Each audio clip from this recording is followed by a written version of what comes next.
noite. Só para quem está acordado, boa noite. Boa noite. Agora sim. É uma alegria, uma satisfação poder estar aqui novamente, nessa igreja de colégio, e poder participar com vocês durante uma semana inteira, não é? Uma semana muito especial, uma semana de administração da vida, uma semana de crescimento espiritual. Deus seja louvado porque você está aqui, não é? Noite fria, né? Imagino que alguns aí tiveram que se desdobrar para conseguir chegar aqui a tempo, mas com certeza você não vai voltar para casa da mesma forma com que chegou até aqui. Você vai voltar diferente. E ao final dessa semana, mais diferente ainda. Diferente para melhor, para a honra e glória de Deus. Amém? Estou aqui acompanhado da minha esposa. Dá um tchauzinho aí para quem não conhece minha esposa, viu, gente? Bonita ela, não é? Pois é, Deus foi muito bondoso, viu? Muito bom gosto, né? Minha esposa é de outro país, ela é da Bahia, tá? Tem alguém aqui da Bahia, não? Tá um pouquinho alto aqui, abaixa só um pouquinho. Tem? Ah, tem ali, ó. Todo lugar tem, né? Pode ter muitas pessoas ou poucas pessoas, é importante ter gente da Bahia para a gente se sentir à vontade, né? Eu sou aqui do Rio mesmo, mas meu coração, ele é baiano, viu? Estudei na Bahia, me casei com uma baiana e a gente acaba aprendendo até outros idiomas aí, né? O baianês, né? Mas é muito bom a gente poder ter essa oportunidade também que Deus nos dá. Irmãos, vocês são guerreiros, viu? Vitoriosos, né?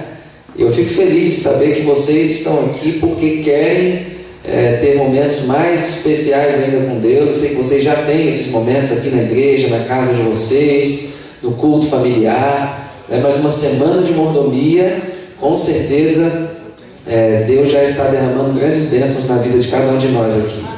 Amém? Eu queria convidá-los a abrirem as suas Bíblias no livro de Atos, capítulo 13, verso 22. Atos, capítulo 13, verso 22. Eu gostaria de, antes de realizar essa leitura, pedir para que você feche os seus olhos para que possamos fazer uma oração, ok? Atos 13, 22. Feche os olhos antes de lermos e vamos orar.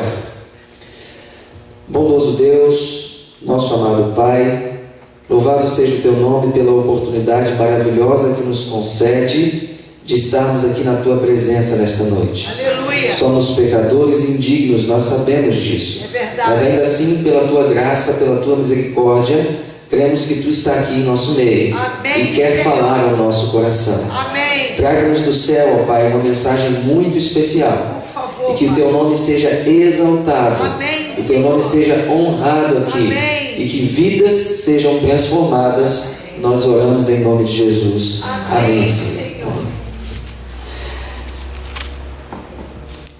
Antes de ler esse verso, você já vai saber automaticamente que eu vou falar de Davi, né? Davi, ele foi um grande personagem da Bíblia. Concordam comigo, sim ou não? Talvez por esse motivo, dos 66 livros da Bíblia, 24 mencionem o nome dele. Para ser mais preciso, você vai encontrar em toda a Bíblia o nome de Davi cerca de 1114 vezes. Davi não foi qualquer personagem. Davi foi um personagem, ou foi uma pessoa, não é, que era diferente das demais. Mas sem sombra de dúvidas, o texto que melhor descreve quem foi Davi foi Paulo, em um discurso em Antioquia da Psídia, quem nos dá. E olha que interessante, ele diz aqui no verso 22 do capítulo 13 de Atos, ele diz assim: e tendo tirado a este, levantou-lhes o rei Davi, do qual também, dando testemunho, disse: achei Davi, filho de Jessé, homem segundo o meu coração, que fará toda a minha vontade. É forte isso aqui, não é? Quando a gente lê esse verso, eu não sei você, mas eu fico pensando, por que para alguém foi atribuída tão enfática declaração? Homem segundo o coração de Deus. Esse foi Davi. Eu fico imaginando assim, não deve ser fácil, né? Você achar alguém segundo o coração de Deus. Você não acha em qualquer esquina alguém que seja segundo o coração de Deus. Não é assim. Há um estudioso chamado Kelmet Uller, que ele diz que em nenhuma parte da Bíblia você vai encontrar uma declaração sobre alguém como esta que encontramos sobre Davi. Homem segundo o coração de Deus. Tem alguém solteiro aqui que não é casado ainda? Tem? Solteiro? Não é casado? Todos são casados? Se alguém estiver solteiro aqui, vai que... Tem? É porque às vezes o solteiro fica tímido de falar que é solteiro, né?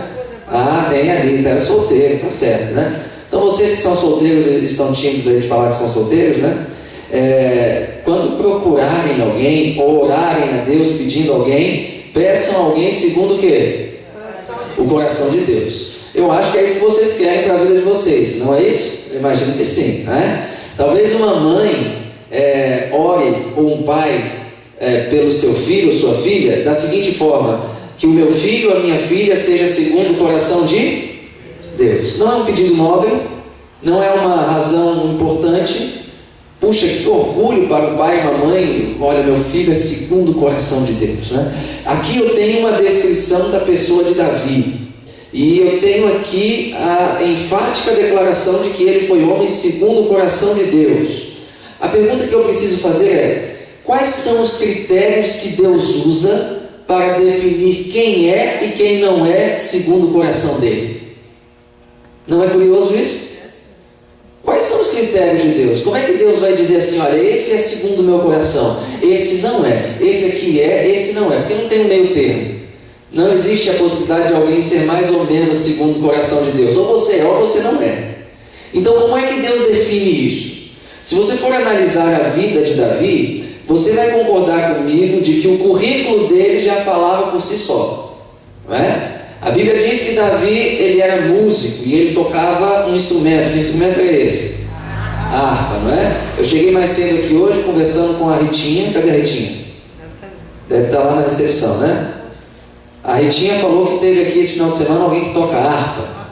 Foi isso? Uma bênção, né? Contou um testemunho lindo e apresentou a história dele aqui. Não é fácil achar alguém que toca harpa, não é? E Davi tocava harpa. E a Bíblia diz que quando Davi tocava harpa, um espírito maligno saía do rei. Olha que impressionante, olha o currículo de Davi. A Bíblia fala que Davi, em um momento, ele matou um leão para proteger o rebanho. Davi era um pastor de ovelhas. A Bíblia também registra um segundo momento em que Davi matou um gigante, o gigante Golias, para proteger e defender o seu povo, o povo de Deus. Davi conquistou cidades, Davi alargou fronteiras. Esse era o currículo de Davi. Pelo currículo dele eu já poderia dizer assim: olha, Davi merecia sim ser chamado homem segundo o coração de Deus. Sim ou não? Merecia. Mas o que eu não disse até agora é que Davi também foi um assassino, um adúltero, um mentiroso, um trapaceiro, um hipócrita, um ladrão de mulheres, um manipulador, um aproveitador, um arrogante, um traidor. E eu vou parar por aqui, senão você vai achar que eu não gosto de Davi. Mas eu gosto de Davi. Eu acho que Davi foi um cara sensacional, mas eu não posso omitir isso da vida de Davi. Eu não tenho como eliminar esses aspectos ou estas características aqui da vida dele. E antes de tocar um pouquinho mais a fundo em alguns pontos da vida dele, eu preciso comentar 3 coisas com vocês aqui. Apenas 3. A primeira delas: Davi sempre foi muito sincero quanto aos seus sentimentos. Você deve ouvir por aí ou conhecer pessoas que se escondem atrás de máscaras, não é? Que às vezes na igreja é uma, lá fora é outra, no trabalho é de uma forma, em casa é de outra forma, não é? Na igreja é comportado, bonito, educado, em casa briga com a esposa, agride os filhos. E você deve conhecer pessoas que vestem uma capa. Em algum momento você deve conhecer pessoas assim. Davi não era assim. Davi era extremamente transparente quanto aos seus sentimentos. Quer uma prova disso? Volte comigo ao Salmo 17. Esse salmo que é atribuído a Davi, nós temos aqui uma característica bem interessante. Salmo 17, verso 3. Olha que interessante aqui a oração que Davi faz. Salmo 17, verso 3. Olha o que ele diz: sondas-me o coração, de noite me visitas, provas-me no fogo, e iniquidade nenhuma encontras em mim. A minha boca não transgride. Parece presunçosa essa declaração, não acha? Quer dizer, então que Davi está olhando para Deus, está orando, né, a Deus, e ele diz assim: olha, o Senhor pode sondar meu coração, o Senhor não vai achar nada de mal aqui em mim. Parece que é isso que Davi está dizendo, não é? Mas veja que interessante, se eu olhar 2 versos à frente, o verso 5, eu vou entender melhor o que Davi está dizendo. Ele diz assim, ó: os meus passos se afizeram às tuas veredas, os meus pés não resvalaram. Me parece aqui que isso tem mais a ver com comprometimento espiritual e com uma declaração que significa o seguinte: pelo fato do Senhor estar comigo, de Deus estar comigo, eu não ando em maus caminhos. Pelo fato de Deus estar comigo, eu não falo palavras ruins, eu não me comporto de forma irregular ou ilegal. Deus está comigo, tem que ver mais com o compromisso que Davi faz, é uma oração que ele faz a Deus. O segundo ponto sobre a vida de Davi, nós encontramos aqui no Salmo 39. E aqui no Salmo 39 nós temos alguns momentos de reflexão espiritual que ele faz na própria vida. Nos versos 3 e 4 ele diz assim, do Salmo 39: esbraseou-se no peito o coração, enquanto eu meditava, ateou-se o fogo. Então disse eu com a própria língua: dá-me a conhecer, Senhor, meu fim, e qual a soma dos meus dias, para que eu reconheça a minha fragilidade. De uma maneira prática, Davi sabia que ele era o quê? Frágil. Ele sabia disso. Ele não bancava o super-homem. Ele não bancava ser alguma coisa que ele sabia que não era. Davi, ele era frágil e ele reconhecia a própria fragilidade. E o terceiro item da vida de Davi está aqui no Salmo 69, no verso 6. Salmo 69, verso 6. Mais um pedido de Davi a Deus. E olha o que ele diz aqui, Salmo 69, verso 6. Não sejam envergonhados por minha causa os que esperam em ti, ó Senhor, Deus dos exércitos. Nem por minha causa sofram vexame os que te buscam, ó Deus de Israel. Qual era a preocupação de Davi aqui? Ele queria dar o quê? Bom testemunho. Que não sejam envergonhados pelo meu testemunho. Eu quero dar bom testemunho, eu quero que as pessoas te conheçam pela minha vida. Gente, eu não sei se você consegue entender a mente de Davi, mas eu acho que ele nunca imaginou que ele desceria tão baixo. Eu acho que Davi, com a sua sinceridade, nunca imaginou que ele cairia tão fundo. E a Bíblia não omite em nenhum momento os pecados e as quedas dele. Você sabe que algumas pessoas têm dificuldade de crer na autenticidade da Bíblia, ou crer na Bíblia como um livro inspirado, justamente por conter histórias como a de Davi. Histórias de adultério, de assassinato, de incesto, de violência. Dizem os céticos de que, pelo fato da Bíblia possuir histórias como essa, a Bíblia não pode ser um livro inspirado por Deus. Eu já penso de forma diferente. Eu já penso que justamente pelo fato da Bíblia ter histórias como esta, é que a Bíblia é inspirada por Deus. Porque caso a Bíblia não tivesse histórias como esta, a Bíblia seria mais um livro de conto de fadas, não é? Do que um livro que se aplicasse à minha realidade prática. Porque assim como Davi foi um mentiroso, eu sou mentiroso. Porque assim como Davi foi um trapaceiro, eu também sou trapaceiro. Então a Bíblia se aplica à minha realidade. Agora, se eu encontrasse na Bíblia apenas pessoas perfeitas, a Bíblia não seria prática para a minha religião. O argumento que as pessoas usam para criticar a autenticidade da Bíblia, eu vou usar para defendê-la, depende da forma como você quer enxergar. O fato é, a Bíblia nos mostra claramente tudo o que aconteceu na vida de Davi. E nós temos pelo menos 4 razões pelas quais a Bíblia conta aí esses pecados ou adultério de Davi. Primeiro, a Bíblia preserva essa história para nos mostrar que Davi era tão humano quanto nós somos. Simples, não é? Segundo ponto, A Bíblia preserva essa história para nos mostrar que Deus usa pessoas falíveis e não pessoas perfeitas. Terceiro ponto. A Bíblia preserva essa história para nos mostrar que nós também somos vulneráveis. E o quarto ponto, ela nos mostra que ninguém comete um pecado do dia para a noite. Ninguém sai da igreja do dia para a noite. Tá? Ninguém. Existem passos para a queda. Fulano estava aqui na igreja comigo e hoje não está mais, simplesmente saiu. Não foi assim.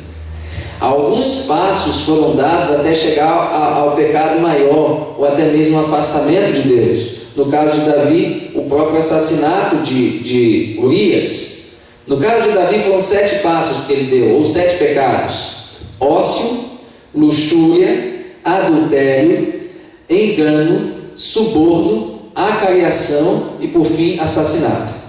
7 passos para a queda de Davi. Eu não vou falar de passo a passo, vou apenas tocar em alguns deles, mas eu queria que você voltasse comigo então ao relato da queda de Davi. Segundo livro de Samuel, capítulo 11.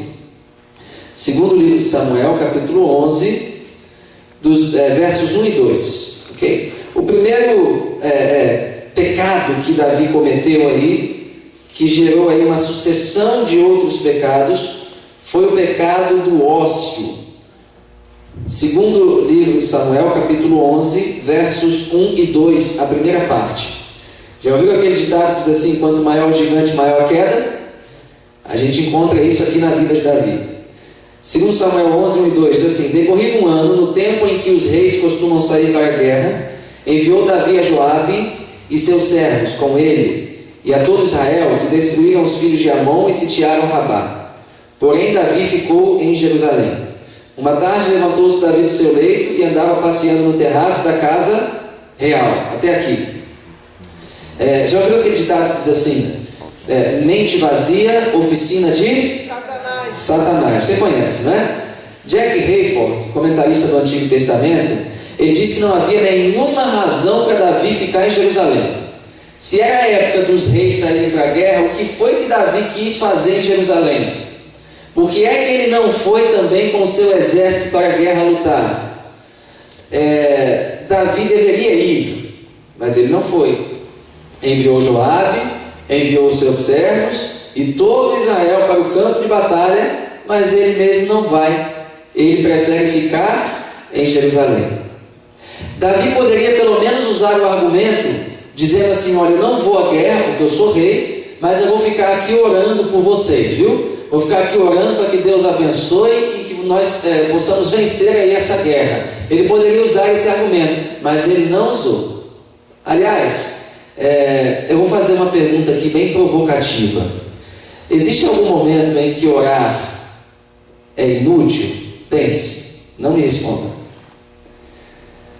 Um dos primeiros livros que eu li no seminário foi um livro de Richard Foster chamado A Celebração da Disciplina. Ele trabalha ali capítulo a capítulo as disciplinas espirituais: jejum, oração. Meu amigo pastor Felipe, que esteve aqui com vocês fazendo no final de semana da família, ele escreveu um livro sobre as disciplinas espirituais também. E ele cita muito Richard Foster no livro dele. Estudar a Bíblia. E Richard Foster, ele menciona o seguinte: olha o que ele diz. Vocês estão prontos? Eu posso falar para vocês? Posso, gente? Vocês aguentam? Aguentam? Pode, Cleber? Pode? Então eu vou falar. Hein? Foster diz assim: se o nosso dever hoje é consertar uma porta ou recolher folhas caídas no chão, então preferir ficar e orar se torna prejudicial e inútil. Vou repetir, para você degustar aqui essa frase, viu? Não é minha, é de Richard Foster. Se o nosso dever hoje é consertar uma porta ou recolher folhas caídas no chão, então preferir ficar e orar se torna prejudicial e inútil. Existe algum momento na vida em que orar é inútil? Sim. Pastor, o senhor está dizendo isso, pastor? Estou dizendo. Pastor, tem uma semana inteira pela frente, eu sei. Qual era a tática de Jesus? Qual era o exemplo que Jesus nos dava aqui nessa terra? Ele orava e fazia o quê? Trabalhava. Era oração e trabalho. Noite inteira em oração, dia inteiro em trabalho. trabalho. Eu não estou falando aqui em estar em oração. Eu estou falando aqui de oração prática. Veja, Jesus ele não só orava e ele não só trabalhava, porque oração sem trabalho não vale, e trabalho sem oração também não funciona. Então é oração somado ao trabalho. Se eu tenho uma atividade ou dever hoje de consertar uma porta ou recolher folha no chão, por que eu vou escolher orar? Se a igreja convoca para um trabalho missionário, para uma ação missionária, para uma semana de oração, por que eu não? Deus abençoe lá o trabalho missionário dos irmãozinhos que estão lá fazendo. Eu vou ficar aqui orando para que Deus abençoe e vá à frente na distribuição dos livros. Está certo isso? Nosso dever hoje é consertar a porta. Nosso dever hoje é recolher as folhas caídas no chão. E nós estamos simplesmente usando a desculpa e o argumento da oração. Eu vou ficar aqui orando. Deus vai estar abençoando lá. Oração e trabalho. Esta era a tática, ou este era o método de Jesus. Eu tenho a impressão de que alguns cristãos e não cristãos estão agindo como Davi, respeitando o seu ócio. Nós estamos em guerra espiritual, e o que é que Davi fazia no período de guerra? Dormia e passeava. Diz a Bíblia que no período de guerra, numa tarde, ou seja, tirando aquele soninho depois do almoço, né? Davi numa tarde se levanta do leito e começa a passear pelo palácio, dormir e passear no meio da guerra. Nós estamos hoje vivendo uma guerra espiritual, e muitos cristãos e não cristãos estão fazendo o quê? Dormindo e passeando e postando fotos no Facebook. Porque tem que postar, né? Você dorme, passeia e posta lá. Passeei, né? Vamos ver quantas curtidas eu vou receber. Dormir e passear em tempo de guerra, isso é respeitar demais o seu ócio. O que é ócio? Algumas pessoas entendem o ócio como não fazer nada, ou ficar sem algum tipo de atividade, não é? Quando você tem uma atividade, você tem um negócio, não é? Quando você não tem, você fica no seu ócio. Os filósofos não gostam disso. Os filósofos entendem que ócio é o tempo livre para você pensar a vida. Veja, o ócio de Davi aqui fez ele dormir e passear enquanto o povo lutava na guerra, e por conta do ócio dele, que ele respeitou tão bem, ele cometeu um segundo pecado, que foi o pecado da luxúria. O que foi que aconteceu aqui na segunda parte do verso 2?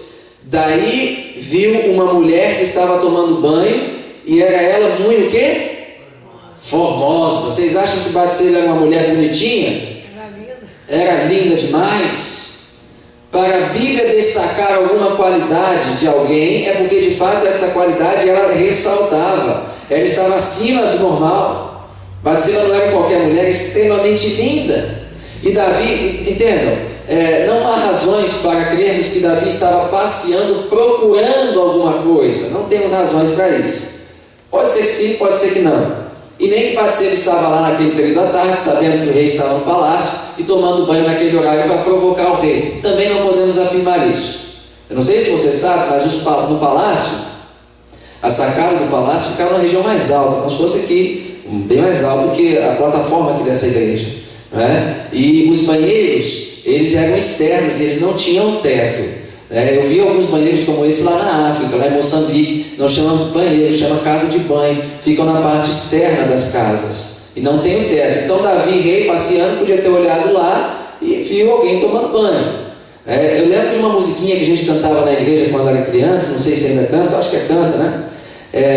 Que é aquela musiquinha assim, ó: cuidado, olhinho que vê. Lembra? Cuidado, olhinho que vê, o Salvador do céu está olhando para você. Cuidado, olhinho no que vê. Lembra dessa música? Aí a música falava da mãozinha que pega, do pezinho que pisa, né? Eu acho que se Davi conhecesse essa música, ele ia estar passeando lá no palácio, né? Ele olhou e daqui a pouco bota a mão assim: cuidado, olhinho que vê, né? Eu não posso ver isso, eu tenho que fugir disso. Tem que fugir disso. Outro dia, conversando com a minha esposa no carro, eu falei assim: o que é o mal? Né? Dentro desse contexto da vida, o mal é o seguinte: você está andando na rua e aí você vê uma mulher muito bonita vindo na sua direção, né? Ali vem um mal, você vai para o outro lado da rua e anda por lá para não cair em tentação. Tinha um professor de teologia que ele dizia o seguinte: a segunda olhada é pecado, né? Foi meu professor, pastor Luiz Nunes, deu aula de formação espiritual do pastor. Ele diz assim: a segunda olhada é pecado. Uma classe, 50 homens, né, estudando teologia, e ele fala lá: olha, cuidado com a segunda olhada. Mas como assim, professor? O que é a segunda olhada? Você está andando na rua, e ele cita o exemplo, né? Você está andando na rua, de repente você vê uma mulher muito bonita passando perto de você, e você olha e segue o teu caminho, normal. Mas se você está andando na rua, e de repente tem uma mulher muito bonita, e você olha, segue o teu caminho, e olha uma segunda vez, a segunda olhada é pecado. Assim, é assim, desse jeito. Aí toda turma tem sempre um engraçadinho, né? Não tem aquele que é engraçadinho na turma? Que gosta de fazer piada, que gosta, né? Toda turma tem um. E o engraçadinho da minha turma levantou a mão e falou assim: então, professor, a gente tem que olhar uma vez e ficar olhando, né? Porque se a gente desviar o olhar, aí é pecado. Disse: não, miserável, tem que olhar nada, tem que seguir teu rumo e vai embora, foge da tentação, né? Porque isso é pecado. Luxúria, pecado de Davi, segundo pecado. E aí o levou ao terceiro pecado dele, que foi justamente o adultério. O adultério, o relato do adultério dele está em 2 versos apenas. Aqui, ó, verso 4 e 5. Então enviou Davi mensageiros que a trouxessem, ela veio e ele se deitou com ela. Tendo-se ela purificado da sua imundícia, voltou para sua casa. A mulher concebeu e mandou dizer a Davi: estou grávida. Adultério. Depois disso nós temos aí engano, suborno e acariação. O que foi isso? Estes foram os pecados que Davi cometeu, tentando esconder o seu pecado. Já percebeu que quando a gente comete um pecado, a gente tenta esconder ele, tem que cometer outro pecado, e ele tem que esconder e comete outro pecado, e aquilo vai embolando, vai virando uma bola de neve, você não consegue mais e fica todo enrolado, não é assim? Foi isso que aconteceu com Davi. Ele tenta esconder o pecado dele, ele chama Urias de volta, né, da guerra, e ele pede para Urias ir para casa. Por quê? Porque se ele fosse para casa, ele poderia lá se deitar com a sua esposa, e aí ele conseguisse desviar talvez ali a ideia de que Batseba estava grávida, seria de Urias, não seria dele. Sabe o que é interessante? É que Davi foi tão baixo, mas tão baixo, que ele chega para Urias aqui no verso 8 e diz assim: depois disse Davi a Urias: desce a tua casa e faz o quê? Lava os pés, né? Há um comentarista do Antigo Testamento chamado Anderson, que ele diz o seguinte: lavar os pés sugeria descansar da guerra, como também poderia sugerir ir para casa e ter relações sexuais com a sua esposa, porque poderia ser um eufemismo para tal prática, o que fica subentendido no verso 11, não é? Mas o fato é, Davi queria que ele fosse para casa. Urias vai para casa, sim ou não?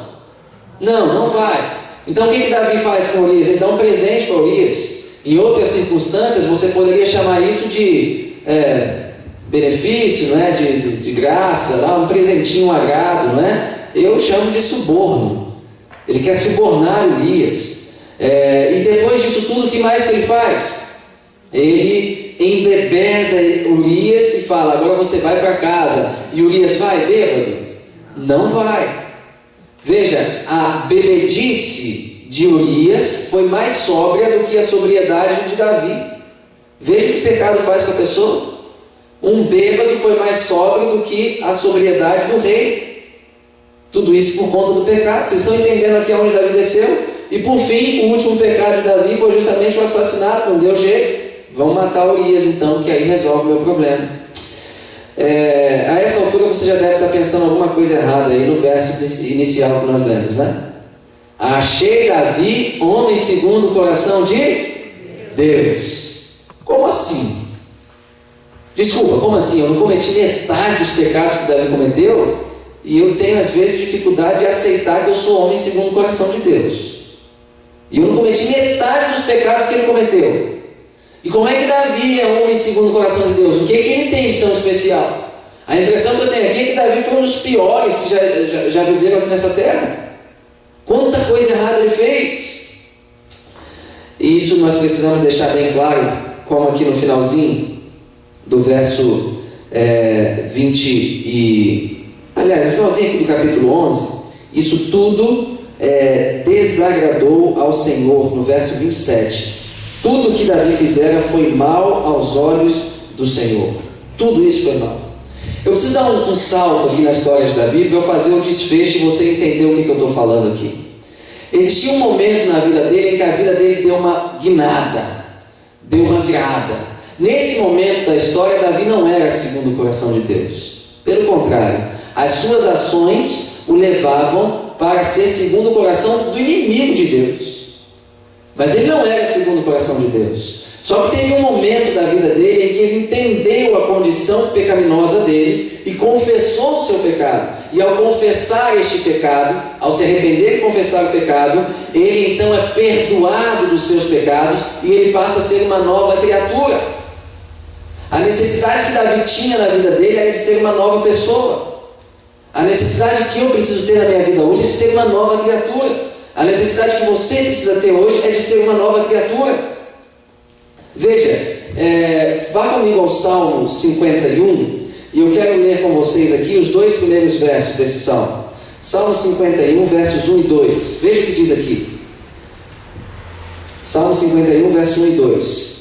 Compadece-te de mim, ó Deus, segundo a tua benignidade, e segundo a multidão das tuas misericórdias. Apaga as minhas transgressões, lava-me completamente da minha iniquidade e purifica-me do meu pecado.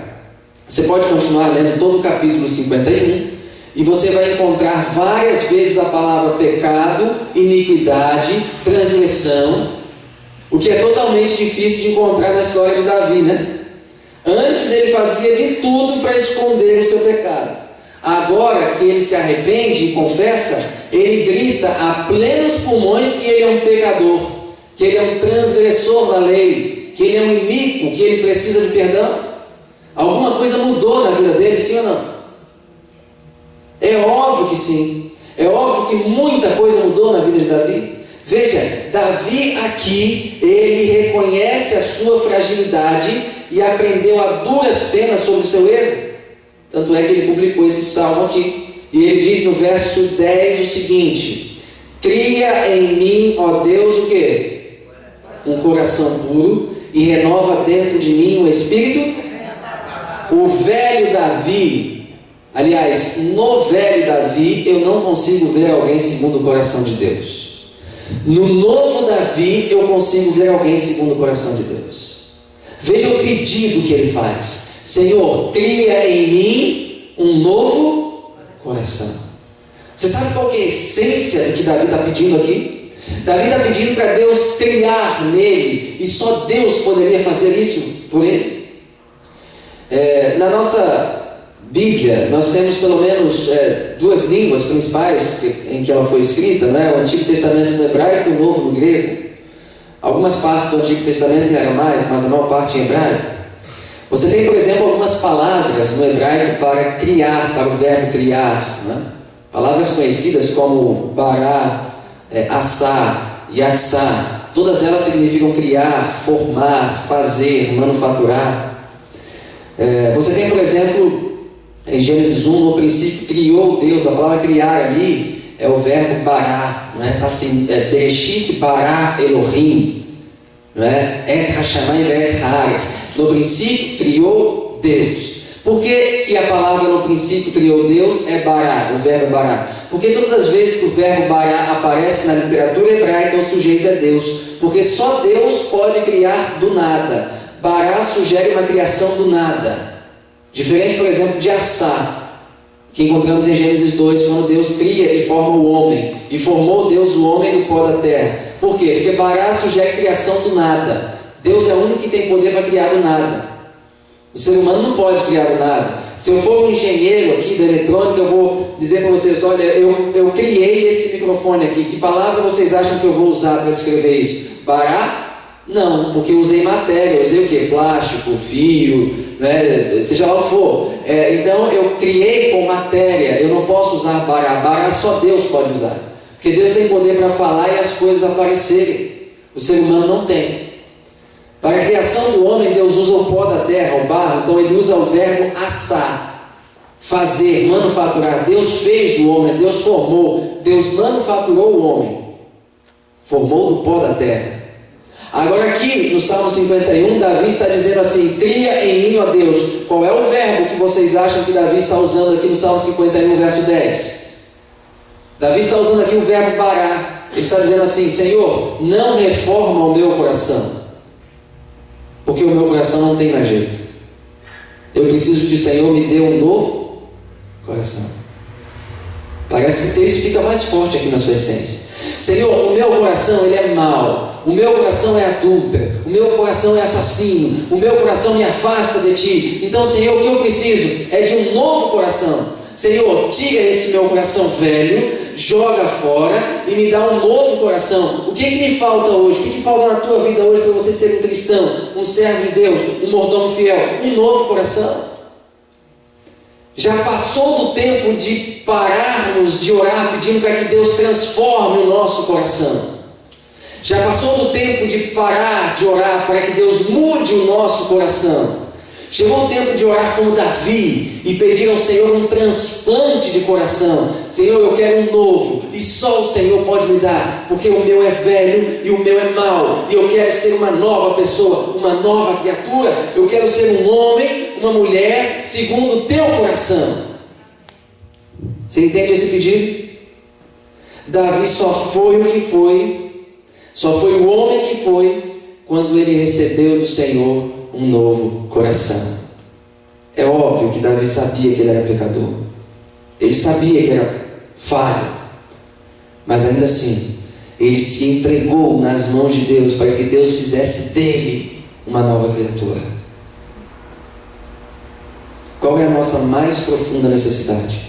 Todos nós temos necessidades, todos nós temos anseios, todos nós temos alguma coisa que nos falta na vida.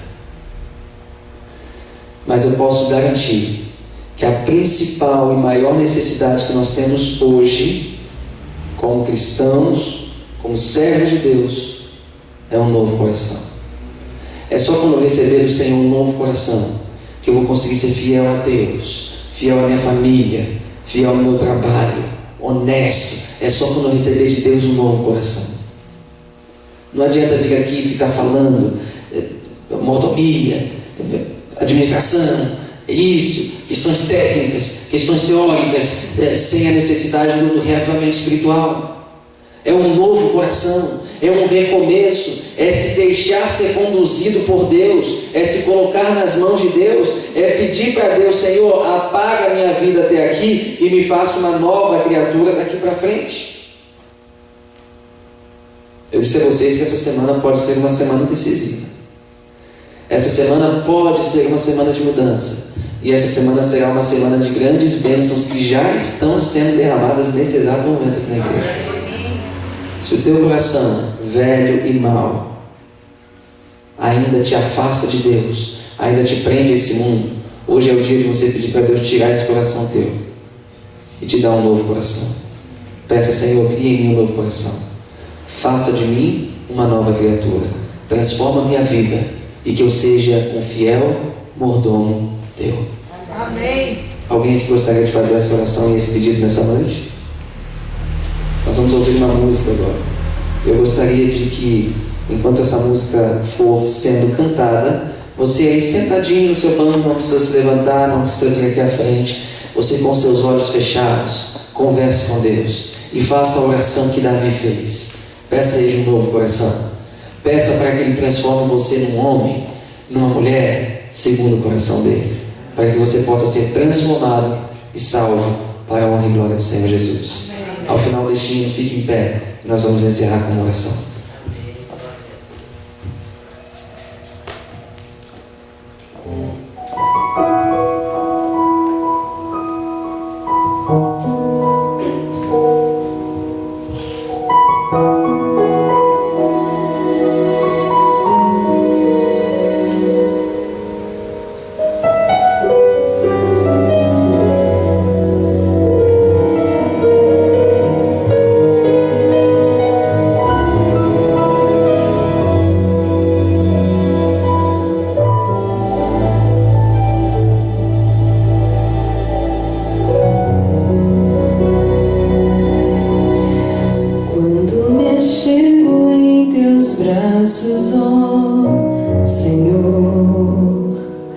Me sinto em casa, pois ali é meu lugar. Em silêncio abro o meu coração. Entrego todos os meus fardos em tuas mãos.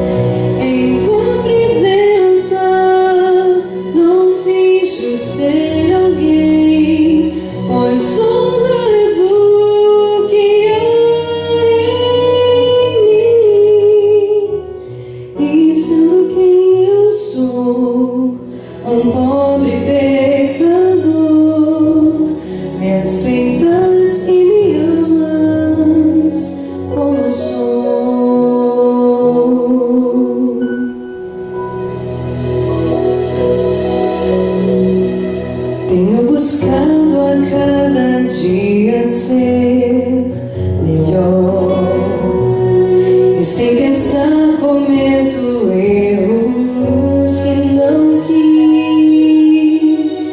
O teu amor sempre convida-me a voltar. Pois quando caio, Cristo quer me abraçar. Em tua presença não finjo ser alguém, pois sondas o que há em mim. E sendo quem eu sou, um pobre pecador, me aceitas e me amas como sou. Em tua presença não finjo ser alguém, pois sondas o que há em mim. E sendo quem eu sou, um pobre pecador, me aceitas e me amas como sou. E sendo quem eu sou, um pobre pecador, me aceitas e me amas como sou.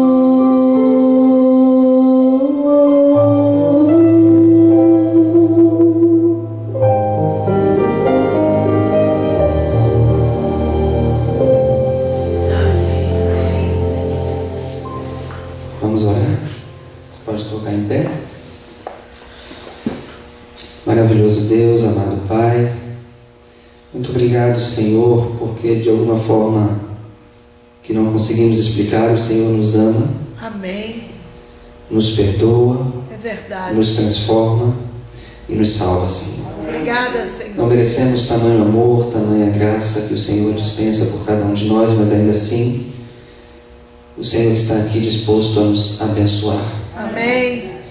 Que recebamos de fato na noite de hoje um novo coração. Amém, Temos um Senhor. longo caminho pela frente, mas queremos ser homens e mulheres segundo o teu coração. Amém, Por Senhor. favor, ó Pai, nos ajuda a darmos bom testemunho, a representarmos bem a pessoa maravilhosa do Senhor Jesus através da nossa vida. Amém, Senhor. Despeça-nos nessa noite com a tua paz. Por favor. Traga-nos novamente amanhã para mais uma mensagem, para mais um culto de adoração a Ti. Amém. Que tenhamos de fato uma semana feliz, uma semana abençoada, como já estamos tendo. Nós oramos em nome de Jesus. Amém, Senhor. Amém.